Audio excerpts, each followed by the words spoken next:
Number 1 केबे भी को गछ तले परिस्रा किंबा मलत्याग करंतु नाही।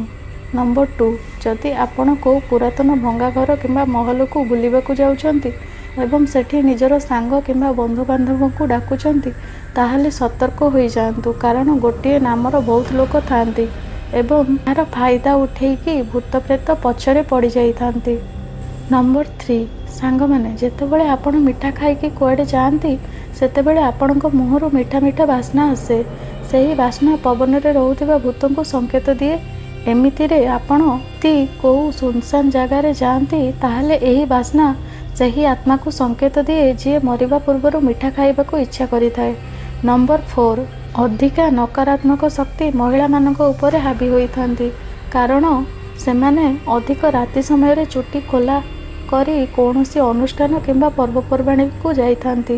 नंबर 5 एमिति भी कहा जाए कि राति समय रे भूत प्रेतों विषय रे कथा हेबा ठीक नुह।